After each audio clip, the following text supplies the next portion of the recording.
आज है 7 जुलाई 2023 दिन शुक्रवार। Welcome back to clean news UP. चलिए देखते हैं उत्तर प्रदेश की 25 फटाफट बड़ी खबरों को। अयोध्या में आने वाले श्रद्धालुओं के लिए 120 अतिरिक्त बसेस, यात्रियों को राहत। यूपी के परिवहन राज्य मंत्री दयाशंकर सिंह ने सावन के महीने में अयोध्या क्षेत्र में पड़ने वाले मणिपर्वत मेले के अलावा नागपंचमी व रक्षाबंधन के अवसर पर आने वाले श्रद्धालुओं की सुविधा के लिए बसों की पर्याप्त व्यवस्था रखने के निर्देश दिए हैं। उनके निर्देश पर विभाग ने अयोध्या क्षेत्र के डिपो के लिए 120 अतिरिक्त बसेस का इंतजाम किया। मंत्री ने कहा कि 12 जुलाई से 31 अगस्त के बीच बस्ती, गोंडा, बहराइच, अंबेडकर नगर, सुल्तानपुर, अमेठी, रायबरेली व बाराबंकी के रास्ते लाखों श्रद्धालु अयोध्या आते हैं। यूपी में टाउनशिप के लिए मनमाने तरीके से नहीं बदला जाएगा भू उपयोग। राज्य सरकार निजी क्षेत्रों में टाउनशिप लाने के लिए भले ही अनुमति देने जा रही है, पर मनमाने तरीके से जमीनों का भू उपयोग नहीं बदला जा सकेगा। टाउनशिप का क्षेत्रफल 50 एकड़ से कम होने पर मास्टर प्लान में केवल आवासीय उपयोग की अनुमति दी जाएगी।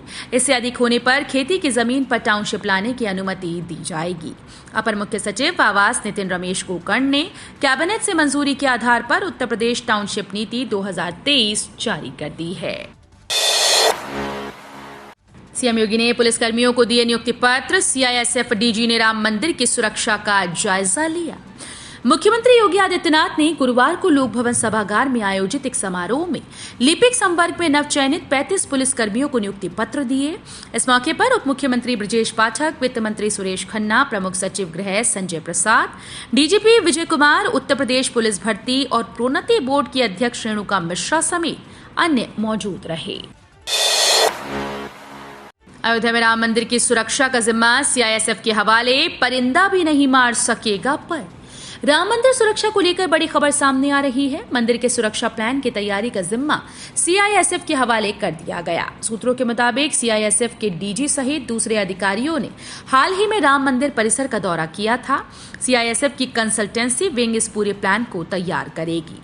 अगले साल जनवरी में मंदिर के उद्घाटन से पहले सीआईएसएफ अपना सुरक्षा का ताना बाना यहां पर तैयार कर लेगी। सूत्रों के मुताबिक सीआईएसएफ की रणनीति में राम जन्मभूमि परिसर को अधिक से अधिक तकनीकी सुरक्षा कवच प्रदान करना है, जिसमें एंटी ड्रोन तकनीक भी शामिल रह सकती है। यूपी में ऑडिटर और असिस्टेंट अकाउंटेंट के 530 पदों पर निकली भर्ती। उत्तर प्रदेश अधीनस्थ सेवा चयन आयोग ने लेखा परीक्षक और सहायक लेखाकार के 530 पदों पर भर्ती निकाली। रिक्त पदों में ऑडिटर के 529 और सहायक लेखाकार का 1 पद है। इस भर्ती के लिए आवेदन की प्रक्रिया 11 जुलाई 2023 से 1 अगस्त 2023 तक चलेगी। फीस जमा कराने और आवेदन में संशोधन की अंतिम तिथि 8 अगस्त 2023 तय की गई। योग्य उम्मीदवार upssc.gov.in पर जाकर ऑनलाइन आवेदन कर सकेंगे। इफ्को खरीदेगा 2500 कृषि ड्रोन। किसानों को उर्वरक का छिड़काव करने की मिलेगी ट्रेनिंग। इफ्को ने प्रधानमंत्री नरेंद्र मोदी के सहकार से समृद्धि के उद्देश्य से प्रेरित होकर नैनो यूरिया और नैनो डीएपी के इस्तेमाल को आसान बनाने के लिए 2500 इफ्को किसान ड्रोन खरीदने का अभियान शुरू किया। इससे 5000 ग्रामीण उद्यमियों का विकास होगा। जेवर एयरपोर्ट के लिए अब इन 14 गांवों की जमीन लेगी सरकार। जेवर एयरपोर्ट के तीसरे और चौथे चरण के लिए जमीन अधिग्रहण की प्रक्रिया एक साथ शुरू कर दी गई है। 14 गांव की 2053 हेक्टेयर जमीन का अधिग्रहण किया जाएगा। इसमें 3 रनवे बनेंगे। सबसे पहले भूमि अर्जन, पुनर्वासन और पुनर्व्यवस्थापन में उचित मुआवजे के लिए सामाजिक समाघात निर्धारण किया जाएगा। एसआईए का काम जीवीयू 30 अगस्त तक पूरा करेगा। वंदे भारत गोरखपुर लखनऊ में टिकट बुकिंग शुरू। 9 जुलाई से नियमित चलेगी ट्रेन। लखनऊ से गोरखपुर के बीच चलाई जाने वाली वंदे भारत ट्रेन में यात्रा करने के लिए टिकट्स की बुकिंग शुरू हो गई। आज 7 जुलाई को शुभारंभ होने के बाद इस ट्रेन को 9 जुलाई से नियमित कर दिया जाएगा। गोरखपुर से चलकर 2 स्टॉपेज के बाद 4.25 घंटे में ट्रेन लखनऊ पहुंचेगी। ट्रेन के किराए के साथ रूट, ठहराव और संचालन तय कर दिया गया है। गोरखपुर से लखनऊ के बीच चलाई जाने वाली पूर्वोत्तर रेलवे की पहली वंदे भारत ट्रेन में टिकट की बुकिंग शुरू हो गई है। यूपी पुलिस में कांस्टेबल व एसआई की 62,000 भर्ती पर बोले सीएम योगी। उत्तर प्रदेश के मुख्यमंत्री योगी आदित्यनाथ ने गुरुवार को कहा कि वर्तमान में यूपी पुलिस में 62,000 पदों पर भर्ती के लिए प्रक्रिया चल रही है। ये भर्तियां पूरी ईमानदारी और पारदर्शिता के साथ शुचितापूर्ण ढंग से संचालित कराई जाएंगी। नवचयनित 1148 पुलिस कर्मियों को नियुक्ति पत्र वितरण कार्यक्रम में उन्होंने कहा कि टेक्नोलॉजी का प्रयोग करके ये भर्ती प्रक्रिया चल रही है। बीएड सत्र 2021-23 में अंतिम वर्ष के छात्रों को रिजल्ट के लिए सितंबर के पहले हफ्ते तक इंतजार करना होगा। चौधरी चरण सिंह विश्वविद्यालय से संबद्ध कॉलेजेस में बीएड सत्र 2021-23 में अंतिम वर्ष के छात्रों को रिजल्ट के लिए सितंबर के पहले हफ्ते तक इंतजार करना होगा। बीएड परीक्षा में बार बार हुए बदलाव से ये स्थिति बनेगी। यदि मई में परीक्षाएं हो जाती हैं तो विश्वविद्यालय अब तक अंतिम वर्ष का परिणाम देने की स्थिति में आ जाता। अंतिम वर्ष में 35,000 से अधिक विद्यार्थी शामिल हो रहे हैं। जल्द परीक्षाएं कराते हुए न्यूनतम समय में परिणाम देने के लिए विश्वविद्यालय ने पहली बार प्रैक्टिकल थ्योरी से पहले कराए थे। अब जेवर एयरपोर्ट तक जाएगी ट्रेन। एनसीआर में बनने जा रहा है नया रेल रूट। ग्रेटर नोएडा में चोला से पलवल रेलवे स्टेशन तक जेवर एयरपोर्ट से होते हुए रेल लाइन बनाने के लिए प्रदेश सरकार ने रेलवे बोर्ड को प्रस्ताव भेज दिया है। ये ट्रैक करीब 47.6 किलोमीटर लंबा होगा। इसमें जेवर और चोला में रेलवे स्टेशन बनाया जाएगा। येडा ने अपने बोर्ड बैठक में दिल्ली कोलकाता रेल मार्ग में चोला से जेवर एयरपोर्ट तक रेल लाइन के लिए प्रस्ताव पास किया था। ये कॉरिडोर 20 किलोमीटर का था। ये भी तय किया गया था कि ये प्रस्ताव रेलवे बोर्ड को भेजा जाएगा। सरकारी स्कूल्स में शुरू होगा जैसा इलाका वैसी भाषा। यूपी के सरकारी प्राथमिक स्कूल्स में जल्द ही जैसा इलाका वैसी भाषा के सूत्र का पालन होने लगेगा। क्षेत्रीय भाषाओं के हिसाब से अलग अलग इलाकों में अवधी, ब्रजभाषा, भोजपुरी और बुंदेलखंडी में पढ़ाई शुरू होगी। राज्य हिंदी संस्थान की तरफ से इस पहल को अमली जामा पहनाया जा रहा है। इन भाषाओं में पाठ्यक्रम तैयार करने के साथ ही शिक्षकों का प्रशिक्षण भी लगभग पूरा हो चला है।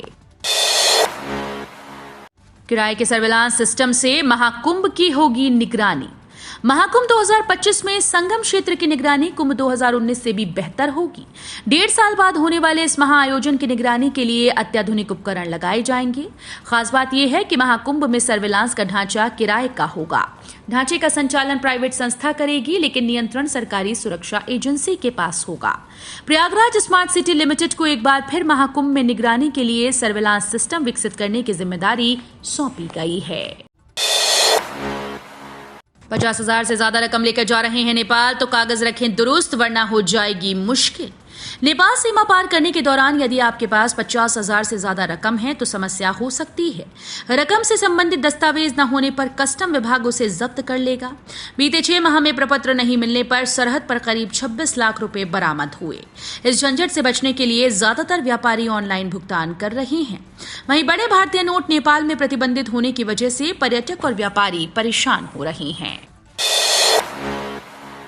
राम जन्मभूमि के मुख्य पुजारी ने वंदे भारत ट्रेन की तारीफ की। कहा, अयोध्या आने वालों को सुविधा मिलेगी। श्री राम जन्मभूमि अयोध्या के मुख्य पुजारी आचार्य सत्येंद्र दास ने वंदे भारत ट्रेन को लेकर प्रधानमंत्री नरेंद्र मोदी की तारीफ की।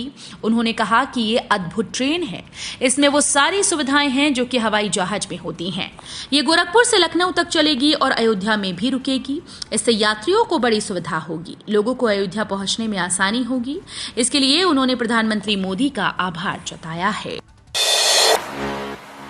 जेवर एयरपोर्ट के पास आ रही है रेजिडेंशियल प्लॉट्स की scheme. Yamuna expressway industrial development authority से आज की सबसे बड़ी खबर आपके सामने है। अगर जेवर में बन रहे अंतर्राष्ट्रीय हवाई अड्डे के आसपास आशियाना बसाना चाहते हैं तो आपके लिए अच्छा मौका है। अगले सप्ताह Yamuna authority residential plot scheme launch करने वाली है। प्राधिकरण की ओर से स्कीम का रजिस्ट्रेशन करवाने के लिए उत्तर प्रदेश भू संपदा विनियामक प्राधिकरण में अर्जी दी गई है। मिली जानकारी के मुताबिक सोमवार को यूपी रेरा से आवासीय योजना को मंजूरी मिल जाएगी। यूपी के इन बच्चों को हर महीने मिलेंगे 2,500 रुपए। सीएम योगी की पहल पर शुरू हुई नई योजना। मुख्यमंत्री योगी आदित्यनाथ ने कहा कि प्राचीन काल में भिक्षाटन भारतीय परंपरा का हिस्सा थी। आज भिक्षावृत्ति बच्चों के भविष्य के लिए खतरनाक है। उन्होंने कहा कि बच्चों को दिव्यांग बनाकर उनसे जबरन भिक्षावृत्ति कराने वाले गिरोह के खिलाफ हमारी सरकार लगातार कार्रवाई कर रही है। साथ ही भिक्षावृत्ति विमुक्त हुए बच्चों को सरकार प्लेटफॉर्म दे रही है। स्माइल परियोजना इसके लिए प्रारंभ हुई है। मुख्यमंत्री ने ये बातें आयोजित कार्यक्रम में कही। सीएम ने भिक्षावृत्ति से विमुक्त हुए बच्चों को मुख्यमंत्री बाल सेवा योजना और स्माइल परियोजना के लाभार्थी 102 बच्चों को प्रमाण पत्र व शैक्षिक किट वितरित की।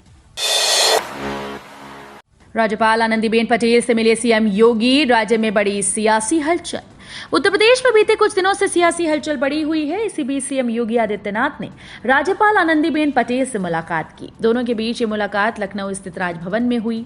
इस मुलाकात ने राज्य में एक बारिश सियासी हलचलों को हवा दे दी। अब राज्य में एक बार फिर से कई तरह की अटकलें तेज हुई।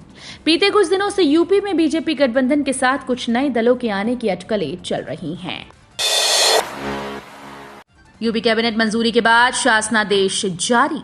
छोटे शहरों के सुनियोजित विकास के उद्देश्य से सरकार द्वारा तैयार उत्तर प्रदेश टाउनशिप नीति 2023 को लागू कर दिया है। अपर मुख्य सचिव आवास नितेश रमेश कोकण ने इस नीति को लागू करने के संबंध में शासनादेश जारी किया। इस नीति के मुताबिक 50 एकड़ से अधिक क्षेत्रफल होने पर खेती की जमीन पर टाउनशिप लाने की अनुमति दी जा सकेगी। इसके अलावा नीति के कई तरह के प्रावधान किए गए हैं। गोरखपुर में आज 7 जुलाई को पीएम मोदी करेंगे वंदे भारत को रवाना। लखनऊ गोरखपुर के बीच 9 जुलाई से चलेगी नियमित। देश के प्रधानमंत्री नरेंद्र मोदी पूर्वोत्तर रेलवे की पहली वंदे भारत एक्सप्रेस ट्रेन को आज 7 जुलाई को हरी झंडी दिखाकर रवाना करेंगे। उद्घाटन के दिन ये ट्रेन गोरखपुर से दोपहर 3:40 पर रवाना होगी और रात 8:30 बजे लखनऊ पहुंचेगी। इसके बाद 9 जुलाई से ये ट्रेन हर शनिवार को छोड़कर नियमित रूप से 6 दिन लगातार लखनऊ गोरखपुर के बीच दौड़ेगी। इससे यात्रियों को बड़ी सुविधा होगी। विमान कंपनीज कर रही यात्रियों की जान से खिलवाड़। जांच में खुलासा, एयरलाइंस को नोटिस। विमानन कंपनीज बुजुर्गों और दिव्यांगों की जान से खिलवाड़ कर रही हैं। व्हीलचेयर से जाने वाले यात्रियों को सुरक्षित तरीके से विमान तक या विमान से टर्मिनल तक नहीं ले जाया जा रहा। डीजीसीए यानी नागर विमानन निदेशालय के अधिकारियों ने लखनऊ में औचक जांच की तो ये तथ्य सामने आया। एक एयरलाइंस को नोटिस दिया गया तो कुछ को चेतावनी। कर्मचारियों के लिए बड़ी सौगात, मिनिमम सैलरी में होगा बम्पर इजाफा। अगर आप केंद्रीय कर्मचारी हैं तो ये खबर आपकी झोली भर सकती है। इस समय केंद्र सरकार ने कर्मचारियों के लिए काफी बड़ा ऐलान किया। बता दें कि जुलाई में डीए की घोषणा करने के बाद कर्मचारियों के लिए सरकार ने नया अपडेट दिया। दरअसल केंद्र सरकार 8वें वेतन आयोग को लेकर कुछ नया कहा है। देश के सभी कर्मचारी 8वें वेतन आयोग का इंतजार कर रहे हैं, जिससे कि ज्यादा सैलरी का लाभ उठाया जा सके। सरकार ने स्पष्ट रूप से इसको लेकर कुछ नहीं कहा, लेकिन ये नहीं कहा जा सकता कि इसका वेतन आयोग का गठन नहीं हो सकता है। सैलरी में बढ़ोतरी के लिए सरकार इसका गठन 2024 में होने वाले चुनाव को देखते हुए कर सकती है। कृषि विभाग में 3,466 पदों पर यूपीएसएसएससी भर्ती करेगा। कृषि विभाग में 3,466 पदों पर कृषि प्राविधिक सहायक भर्ती का रास्ता साफ हो गया। उत्तर प्रदेश लोक सेवा आयोग ने ओवर एज 906 अभ्यर्थियों का डेटा कृषि निदेशालय लखनऊ को भेजा। अब इन 906 अभ्यर्थियों को शामिल करते हुए उत्तर प्रदेश अधीनस्थ सेवा चयन आयोग नई भर्ती का विज्ञापन जारी करेगा। तेलंगाना के बाद यूपी पुलिस हो जाएगी सर्वाधिक हाईटेक। यूपी पुलिस जल्दी तेलंगाना के बाद देश की सबसे ज्यादा हाईटेक पुलिस हो जाएगी। उसकी एसटीएफ आर्टिफिशियल इंटेलिजेंस पर आधारित ऐसी तकनीकी से लैस हो जाएगी जिससे मात्र एक क्लिक पर उसे अपराधियों का पूरा ब्यौरा मिल जाएगा। करीब 3 करोड़ रुपए से यूपी एसटीएफ एआई आधारित criminal data creation and retrieval system स्थापित करने जा रही है। इसका टेंडर भी जारी हो चुका है, जिसमें 4 कंपनीज ने रुचि दिखाई है। कहीं बूंदाबांदी के आसार तो कहीं गरज के साथ हो सकती है झमाझम बारिश। उत्तर प्रदेश में मानसून आगमन से बारिश का सिलसिला जारी है, जिससे लोगों को भीषण गर्मी से राहत मिल रही है। मौसम विभाग के मुताबिक प्रदेश में पश्चिमी यूपी में कई जगहों पर गरज चमक के साथ झमाझम बारिश हो सकती है।